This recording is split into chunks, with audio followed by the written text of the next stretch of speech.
So you want to get good credit. I started 2 years ago on my credit journey and I now have a score of 750. If you want to accomplish the same, here are the straight-up facts you need to know. Step 1. What is credit? Credit is an agreement between a lender and a borrower. Your credit score reflects how trustworthy you are in order for banks to be okay with lending you money. Your score can range from 300 to 850. Typically, with no credit, you start around 600. To get credit, you must borrow money from a lender and show how capable you are of paying them back without defaulting. Your credit score is made up of the following factors. The largest chunk, 35% of your score, is made up of your payment history. If you pay your loans on time and never miss a payment, this will keep your on-time payments at 100%. The second largest chunk is made up of how many sources of credit you have. Credit cards, student loans, mortgages, and car loans are examples of credit sources. All of them are loans where you borrow money up front and pay it back in full or in installments. If you have one credit card, your credit sources are very low in number, and lenders won't have enough proof to lend you higher amounts of cash. They will also give you higher interest rates. However, with 4 credit cards and a car loan, you have a greater number of credible sources. For banks, the more credit sources you have, the merrier. 15% is made up of the length of your credit history. Typically, it's good to have over 2 years of credit history. For example, that you have had a credit card account for over 2 years. 10% is made up of the different types of credit you have, as I mentioned before. The last 10% is made up of the new credit on your account. The amount of debt you owe on each loan is also a factor in calculating your credit score. These percentages make up your FICO score. Your FICO score is your credit score, and the FICO is an algorithm to produce your credit score used by the 3 credit bureaus. Step 2. Why is credit important? Credit is important because you won't always have the cash up front to buy the things you need in life. For example, you take out a loan on a house called a mortgage in order to pay for a home over the course of 10, 15, or 30 years. The bank buys the house for you and then charges you installments. The thing is, they will also charge interest on every payment you make over the life of your loan. If your credit score is bad, you may not even be approved for the home loan.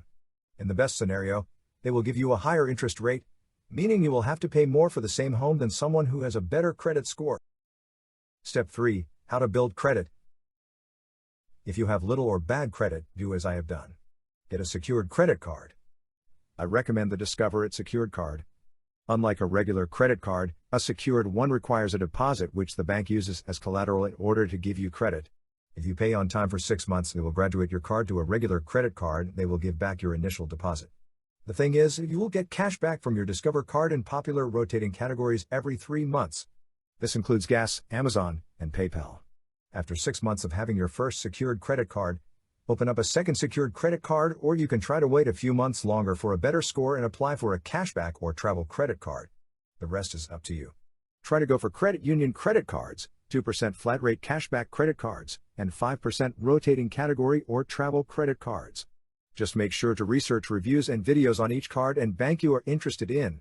If you get a loan, make sure to pay at least the minimum back every single month. Try to never get into debt you cannot repay or do not need. Pay down your loan or debt aggressively, if you ever have to be in debt. One important key I hadn't mentioned yet to keeping your credit score healthy is utilization. Utilization is the percent you are using of your total available credit. For example, if you have one credit card with $500 of borrowing power, and you buy an item for $300, you are utilizing 60% of your available credit. This is seen by lenders as risky, and they prefer you use less than 15 or even 10% of your available credit. If you use 0% of your credit, meaning that you have credit accounts open with zero debt, you are seen as more trustworthy by lenders. Step 4. What to never do.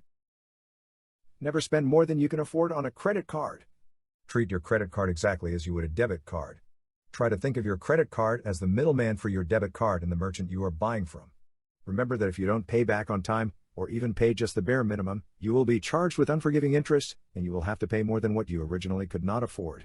Never take out a loan or swipe a credit card when you do not have the money to pay it back, or if you don't really need it. But if you pay on time, avoid interest, and use your cards responsibly, you will make some cash back from the cards, build amazing credit, and they will help you to pay less every month on your dream car, your dream home, and could even help you pay less for school. Only you decide if credit makes or breaks you. Step 5. Don't apply for these cards. Never pay for a credit card with an annual fee, especially if you don't have much credit history. Stay away from Credit One at all costs. Stay away from Disney credit cards. Stay away from store credit cards at all costs. Try to stay away from Capital One. The most trustworthy credit issuers in my opinion are most credit unions, American Express, Chase, Discover, Used Bank, and Citibank. Cashback or travel rewards credit cards with these reputable lenders are the best. Ask for lower interest rates and a higher credit limit every 3 to 6 months. This way you minimize your debt and utilization. Track your score and history with Credit Karma. There is a link to the website in the description. If you have any specific questions, let us know down below. Thanks for watching the video. Subscribe and turn on the post notification to see more. If you have helpful advice or a story to share, then comment below. Stay strong.